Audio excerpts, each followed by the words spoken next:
I never thought I'd be the one standing in the shadows at my own family's gatherings. Invisible yet indispensable. At 28, I've built a life rooted in care.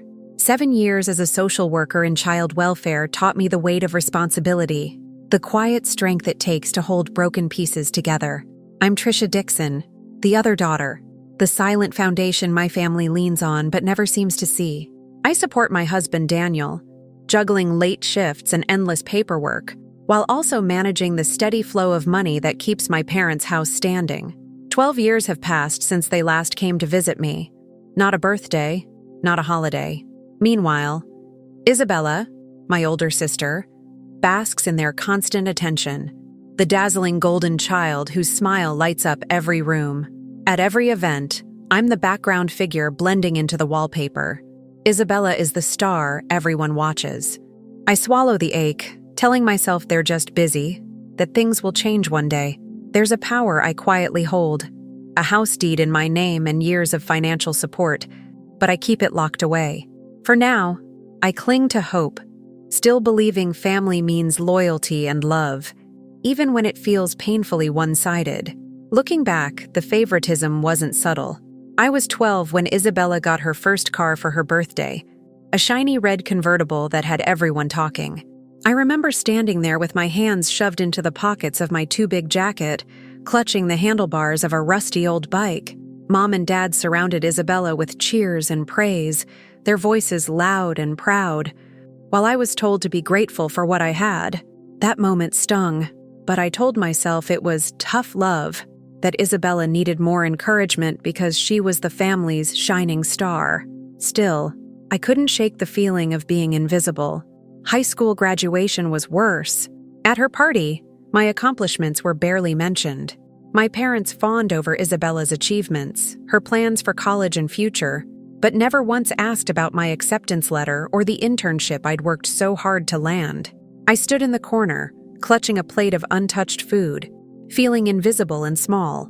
That night, the weight of being the lesser daughter sank deep into my bones, but I swallowed it down, telling myself family meant sacrifice and love, even if it wasn't equally shared.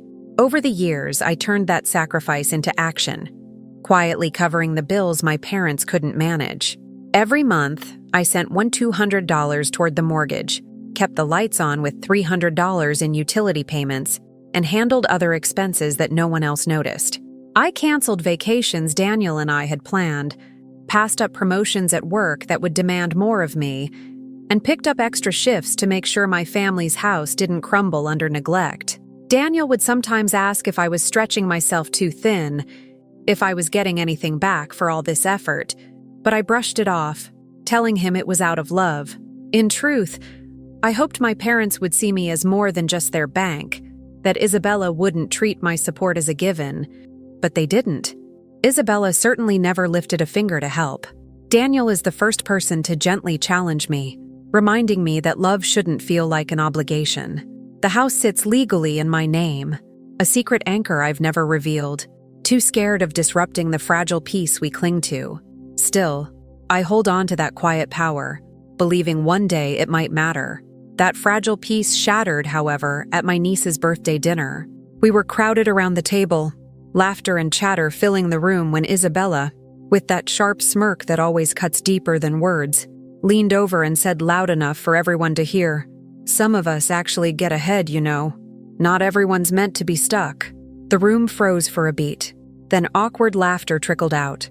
Mom smiled but said nothing, her silence louder than any defense I could muster. My throat tightened, pulse pounding like a drum in my ears.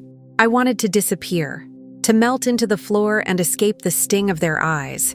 But I told myself Isabella was just stressed, maybe jealous, and tried to push it aside. Still, when I quietly stood and excused myself from the table, leaving behind the sudden silence, something shifted inside me. That small act, walking away instead of taking the bait, was the first time I showed a sliver of backbone.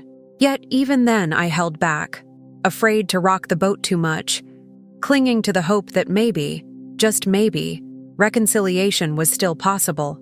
Isabella wasted no time turning my quiet resistance into a weapon against me. The moment I withdrew from the usual family chaos, her whispers began to ripple through the branches of our extended family like poison. I heard from Lisa, my cousin, during a rare text message exchange. "Maybe you're just too sensitive, Trisha. Everyone says you're playing the victim." That phrase hit me harder than I expected, twisting in my chest like a cold knife. Then Daniel's sister, who had always been kind, dropped a comment one afternoon after dinner. "You really might be overreacting. Families have their fights, you know." I wanted to scream that this wasn't normal, that what Isabella did wasn't just a fight, it was sabotage. The gaslighting was subtle at first, like a fog slowly thickening around my mind. "You've always been too emotional," Mom said one evening, her tone casual but cutting. Dad nodded silently, eyes fixed on his plate. "Maybe you're misreading everyone's intentions," Isabella chimed in, her smile saccharine, eyes gleaming with triumph. I found myself doubting every feeling I'd held on to. Was I really the problem? Had I blown this out of proportion? The pressure mounted, suffocating, and I felt smaller each time I tried to speak up. My hands trembled when I called Daniel, whispering my fears. He tried to reassure me, but even his words felt fragile against the weight of the family's collective coldness. Isabella's smile grew wider with every whispered doubt she planted, thriving on my isolation. I felt myself shrinking inside, lost between what was real and what I was being told to believe. Still, I couldn't let this become the story. I knew I needed to confront this, to try to mend what was unraveling before everything fell apart completely. So, I asked for a family meeting. Just the four of us. Mom, Dad, Isabella, and me. The quiet tension in the room was thick. My voice shook slightly, but I tried to stay calm as I laid out the facts. The years I'd been absent from their lives physically, but present in every other way. Financially, emotionally. I spoke about the ache of feeling invisible, the sting of being dismissed. "I'm not trying to cause trouble," I said, my throat tightening. "I just want us to be a family that supports each other." But then Isabella's tears came. Real or staged, I couldn't tell. Her voice cracking as she accused me of trying to tear the family apart. Mom jumped to her side immediately, painting me as the troublemaker, the one stirring conflict where none existed. Dad didn't speak, but his silence carried weight. My uncle, acting as mediator, sighed and said, "We all need to move forward," but his eyes barely met mine. I left that room feeling smaller than ever, defeated, like I was the one breaking something beyond repair. Weeks passed, but the damage only deepened. At my work holiday party, surrounded by colleagues I admired and respected, Isabella struck again, publicly and mercilessly. She singled me out in front of everyone, her voice loud and cruel as she dragged out private family details no one else should have known. My unpaid medical bills, my financial struggles, all that charity to Mom and Dad. And look, Trisha's barely keeping her own life afloat, she sneered. I could feel the collective gasp ripple through the room. Daniel's face tightened, a mix of embarrassment and helplessness flashing in his eyes. I stood frozen, the warmth of the party turning icy. The whispers started almost immediately after, doubts about my financial stability like dark clouds gathering over my professional reputation. I realized then that Isabella's cruelty wasn't random. It was a calculated strike, designed to humiliate me socially and threaten the very foundation I'd been building. The humiliation burned deep, a potent mixture of betrayal and exposure that left me raw and vulnerable. Even after that, I held on to one last hope for peace. I reached out to Isabella privately, trying to find some common ground, to offer help with her mounting debts, to ask simply for peace between us. I said, "I want a family that supports each other, Isabella. Can we try to move past this?" Her response was sharp and cold. No room for the sister I once knew. She accused me of playing the victim, twisting my efforts to make peace into weakness. Then she threatened to expose more secrets if I didn't back down. The coldness in her voice cut through me like ice. I sat alone afterwards, clutching my phone, feeling the last of my hope shatter. When I told Daniel, I said quietly, "I did everything I could. This is on her now." My vulnerability had been weaponized against me, and the rejection was a crushing blow I hadn't anticipated but now had to endure. The fallout was immediate and brutal, like a storm tearing through everything I thought was steady. Isabella's words spread like wildfire. My offer to help, once a quiet act of love, was twisted into desperate begging. More family members pulled away, their eyes cold where they used to hold warmth. I heard whispers from cousins I trusted, voices dripping with judgment, calling me weak or foolish. Lisa stopped replying to my texts altogether, and even distant relatives I'd sent birthday cards to over the years suddenly seemed to disappear. The house felt emptier, the silence louder. Only Daniel remained, steadfast and unshaken. His presence was the one thread holding me together, but even his reassurances couldn't drown out the nagging voice inside me whispering, "Maybe I am the problem." I replayed every conversation, every glance, every cold dismissal, searching for where I went wrong. The self-doubt clawed at me, relentless and insidious. How could I be so blind? Was I too much? Too sensitive? Or just not enough? The weight of loneliness pressed on my chest, a suffocating force that made even breathing feel like a battle. The hardest part wasn't the rejection itself. It was realizing I had no one left in this family to lean on. The people who once filled my life with laughter and warmth now looked through me like I wasn't there. I sat in the quiet of my home, cold and exhausted, feeling the floor beneath me give way. The bottom had come, and it was a pit darker and deeper than I ever imagined. I closed my eyes, trying to block out the ache. "This can't be how it ends," I whispered, but even my voice sounded hollow, swallowed by the emptiness. I felt lost, shattered, and so profoundly alone. I wanted to scream, to fight, but every shred of strength seemed to wilt under the weight of isolation. Daniel held my hand gently, his quiet presence a lifeline in the storm, but even he couldn't shield me from the cold truth. I was utterly alone. The realization was like ice sinking into my bones. If my own family could turn their backs, then what was left? For the first time, I saw the truth. This wasn't just a family rift. It was a total collapse, and I was standing in the ruins, unsure how to rebuild, or even if I wanted to. When I looked in the mirror that night, my reflection was foreign, eyes swollen and red, face pale and drawn. I swallowed the lump in my throat, trembling with a mixture of pain and disbelief. The girl who had carried so much, who had hoped and sacrificed, now felt invisible and broken. The silence around me echoed with the absence of love, and I realized that to survive, I'd have to find a way out of this darkness, even if it meant facing it alone. The morning I found the notarized papers, something inside me shattered in a way words couldn't capture. Sitting at the kitchen table, the cold light filtering through the blinds, I stared at the document that confirmed the worst: a legal sale of the family home, in my name, without my knowledge or consent. $200,000 gone, funneled straight into Isabella's pockets. The word "sold" felt like a knife twisting deeper, because the house wasn't just property.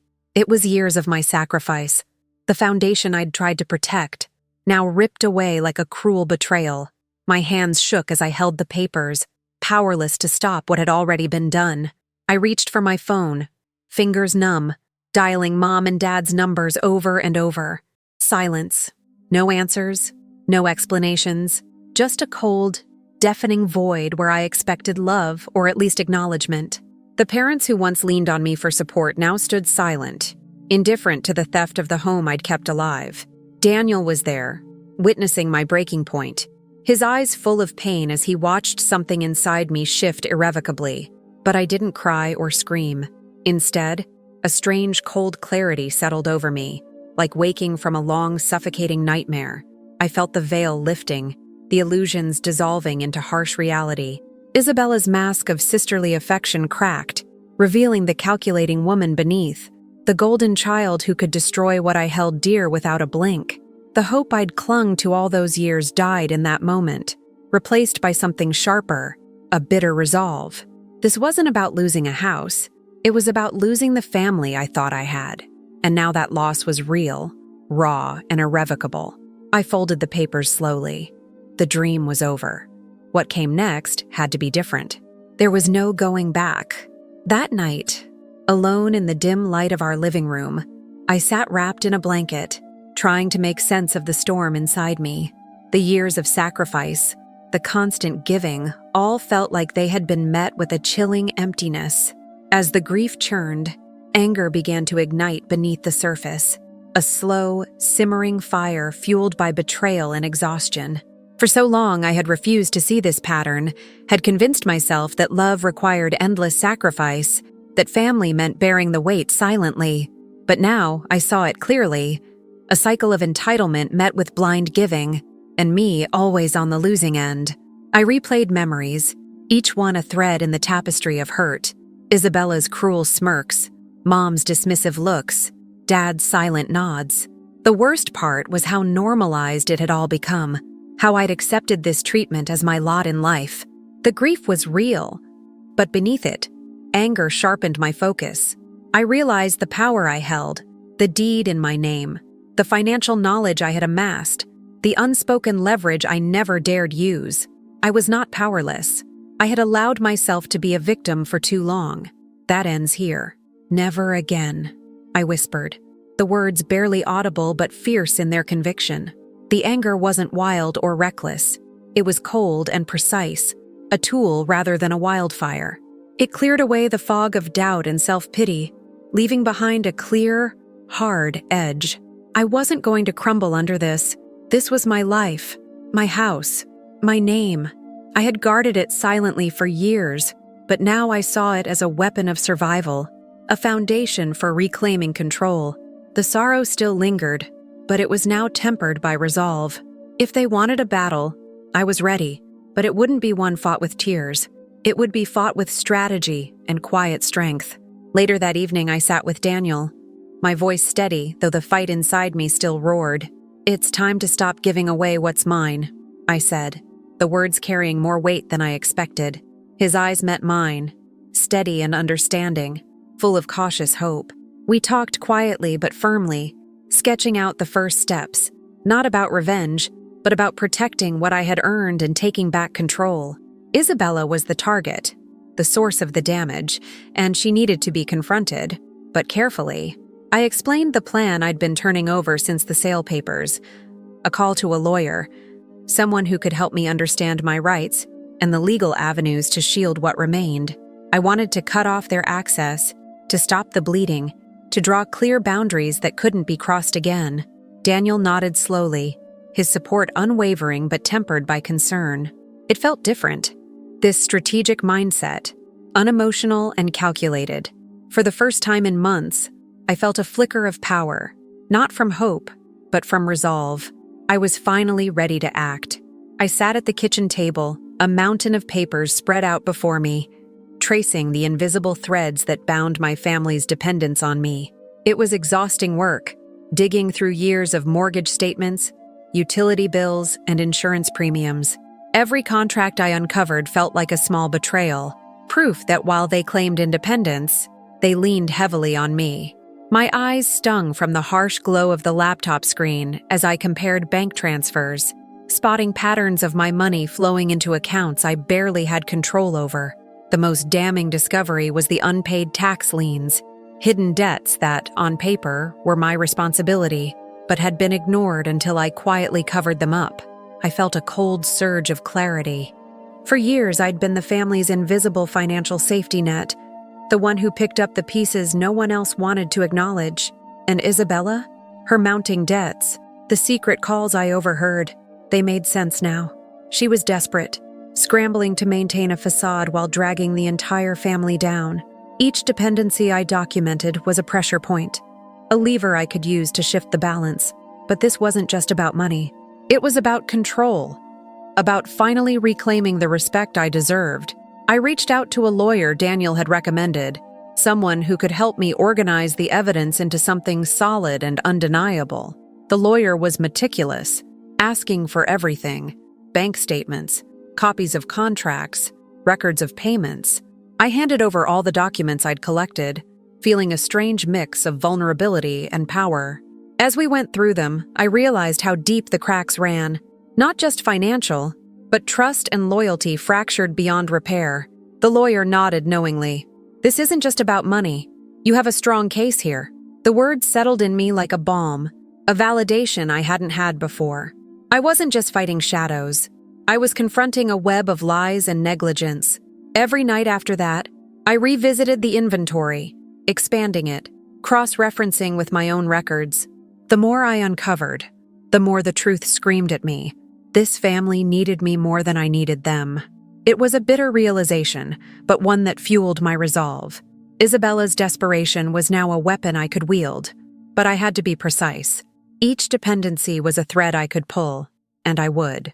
Slowly, methodically. For the first time in years, I felt the tide shifting under my feet. The family's foundation wasn't as solid as they believed. It was resting on my sacrifice and silence, and that was about to change. Over the next few weeks, I became a shadow in my own life, moving silently, but purposefully. I changed passwords, email, banking, shared accounts, locking myself into a fortress of digital control. I redirected automatic bill payments, revoking parental access where I could, updating legal documents with the help of my lawyer, to formally erase privileges my parents once held. Each small action was a quiet revolution, invisible to the casual observer, but seismic in its effect. To the rest of the family, I kept up appearances, polite phone calls, smiles at gatherings, the usual small talk.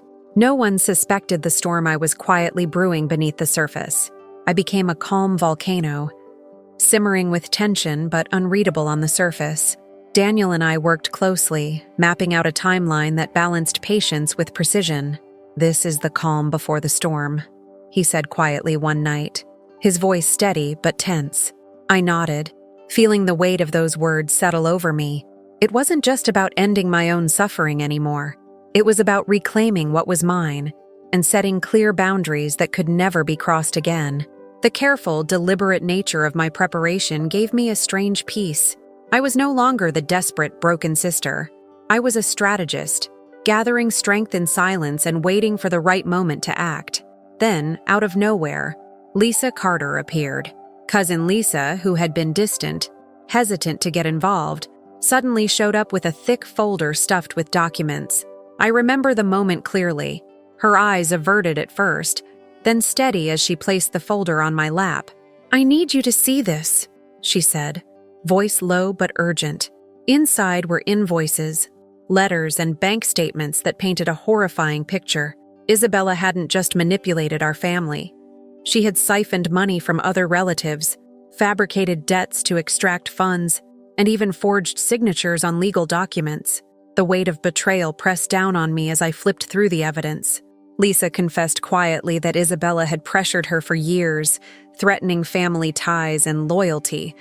But something had finally broken. "I couldn't stay silent anymore," she whispered, her voice trembling with guilt and relief. The realization hit me like a jolt. This wasn't just my fight. It was a broader pattern of exploitation. The moral clarity I'd been searching for settled over me, hard and sharp. I wasn't alone. Justice had allies I hadn't expected, and that changed everything. The folder was more than paper. It was a lifeline, a confirmation that the truth was on my side, and the time for hesitation was over. The stakes suddenly felt higher, the urgency more immediate. I traced my fingers over the forged signatures, the hidden accounts, the falsified debts.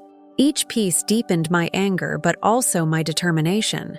This was not only about reclaiming what Isabella had stolen from me, it was about stopping her from destroying others too. I looked at Lisa, feeling a fierce gratitude and an unspoken promise. "Thank you," I said, voice steady but fierce. "We're going to end this." For the first time, the path ahead seemed clear, not just a personal battle, but a quest for truth and justice that echoed beyond my own pain. The moment I started cutting the financial ties, the atmosphere shifted. I withdrew mortgage payments, redirected utilities, and contacted service providers to block parental access. Each move was surgical, deliberate, meant to unsettle without exposing my hand fully. I felt a strange mix of relief and apprehension as I watched the first dominoes fall.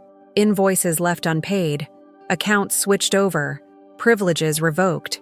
The family noticed the disruptions. Whispers of, "What's going on?" rippled through conversations. but no one could pinpoint the cause. I was careful, composed, maintaining the polite distance I'd perfected. Isabella's reaction came swiftly. A call late one evening, her voice sharp, tinged with disbelief and anger. "Trisha, what the hell is this?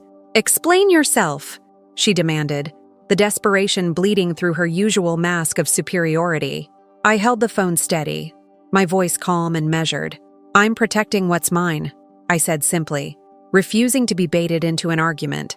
Her silence was brief, replaced by more frantic questions, but I stayed cold, methodical, the person she never expected me to be. Daniel watched from the sidelines, his eyes reflecting a mixture of pride and concern as he saw the transformation. The broken sister replaced by someone in control, unyielding. The first cracks in Isabella's carefully constructed facade began to show. Bills went unpaid, access was denied, and suddenly the golden child was scrambling in the shadows. I felt a grim satisfaction watching the consequences ripple through the family, knowing that the quiet strength I wielded was more powerful than any outburst or tearful accusation. This was just the beginning. A measured strike in a war I didn't want, but was prepared to fight. I had learned the hard way that survival meant standing firm, and for the first time, I was ready to do just that, no matter the cost. The room was heavy with false smiles and forced calm when Isabella announced the family intervention, a gathering she claimed was to address the problem. I sat quietly, my hands clenched in my lap, feeling the weight of eyes that had always looked through me. When the moment came, I stood slowly, the evidence folder heavy in my arms, my voice clear against the shuffling silence. "The house isn't theirs," I began. "It's legally mine. The mortgage payments, every bill, have all been paid by me. And here," I tapped the thick folder, "are the proofs of all the deception, the lies, and the manipulations this family has built on my shoulders." The air shifted, faces paled, tension rippling through the room like a sudden storm. Isabella's confident mask cracked, her lips parting, but no words coming. I felt the power reversal sweep through me, a deep calm replacing years of silent endurance. "This ends now," I said firmly. "No more financial support from me, no more emotional labor, no more manipulation disguised as family." My voice didn't waver, even as eyes darted between disbelief and shame. My parents, the pillars I'd leaned on, were frozen, caught between the reality they'd never faced and the sister they'd underestimated. I was no longer the invisible one, no longer the easy target. Today, I took back control. There was a charged silence after I finished, the kind thick enough to almost suffocate.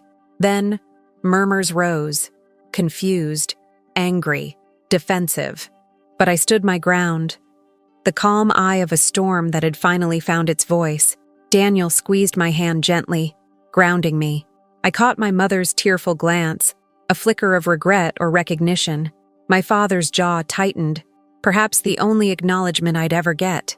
The extended family, invited as witnesses, shifted uncomfortably in their seats, their sympathies no longer with the golden child but with me, the sister who had finally stepped out of the shadows. This was my moment, not of vindictiveness but of quiet triumph. As I took my seat, I felt the weight of years lift fractionally. The truth was out, and with it, a clear boundary drawn for the first time. The house, the money, the sacrifices, they were mine, and so was the right to say no. Isabella's eyes met mine, no longer full of superiority but edged with something raw and unfamiliar, fear. This intervention wasn't what she expected. It was the moment she lost the upper hand, and I gained my voice. The family's delicate facade crumbled, revealing the fissures I had long known were there. And I, finally, was ready to walk through the rubble. The days that followed felt like a slow unraveling.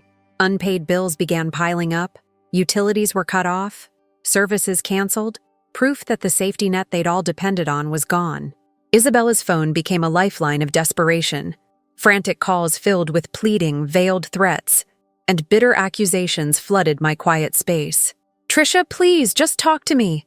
We can fix this," she begged one evening, voice cracking with something close to panic. I let the call ring out unanswered. My parents tried a different tactic, texts heavy with false apologies and promises to change, but I saw through the veneer. Their words felt hollow, rehearsed, and I refused to be drawn back into the cycle of hope and betrayal. Meanwhile, whispers started circulating among relatives who had once blindly supported Isabella's narrative. Questions surfaced. Doubts grew. I watched as cracks formed in her support network. Some family members cautiously reaching out to me, offering tentative apologies or seeking clarity.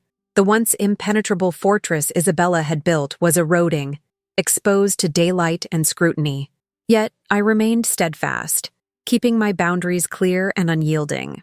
No contact unless respect was shown. No negotiations without honesty. The fractured family image they'd held onto so tightly was now visibly splintered beneath the weight of accountability. And I stood firm, a quiet sentinel guarding the truth I had fought so hard to reveal. Isabella's desperation only deepened. Publicly, she spun tales of victimhood on social media, painting herself as the wronged daughter while I was cast as the antagonist. She threatened lawsuits, sending legal notices that I calmly handed over to my lawyer without a hint of worry. She tried emotional blackmail, reaching out to Daniel, attempting to sow discord between us. Friends and distant relatives, the so-called flying monkeys, pressured me to forgive, to keep the peace, using every tactic to break my resolve. But I was prepared. I had anticipated every move, every lie, every manipulation. None of it worked. I remained unmoved, a fortress of resolve. In the quiet aftermath, some family members approached me privately, offering genuine apologies, tears, regrets, admissions I never expected. I listened carefully, choosing whom to forgive and when, understanding that trust was earned, not given freely. Isabella's isolation grew, her grip on the family weakening with each failed ploy. The confident woman who once ruled the family stage was now a shadow, desperate and defeated. Watching her unravel was bittersweet. It wasn't about cruelty, but justice. The balance had shifted irreversibly, and I was no longer the sister who bore the silent burden. I was the one standing tall, the one who had reclaimed her life. 6 months later, the echoes of that storm have quieted into a steady calm. I don't miss the hollow family dinners or the weight of empty promises. Daniel and I have grown stronger, built on a foundation of mutual respect and trust. I've carved out a life defined by clear, non-negotiable boundaries, contact on my terms, support on my own time. The house may be gone, but it no longer holds me captive. Isabella faces the lasting consequences of her actions, but she no longer has power over me or my peace. Reflecting on this journey, I realize peace isn't about winning approval or fixing what's broken. It's about autonomy, choosing myself over the chaos. There are days when the loneliness of this new path presses in, but they are fewer now, softened by the freedom it brings. I am no longer invisible. I am no longer the silent sacrifice. I am the author of my story, holding the pen with steady hands, writing a future that belongs to me alone. The scars remain, reminders of battles fought, but they are badges of strength rather than wounds. In this quiet victory, I find something precious, dignity reclaimed, boundaries honored, and the unshakable hope that the life ahead will be one shaped by love given freely, not taken for granted. The future is open, and for the first time in a long time, so am I.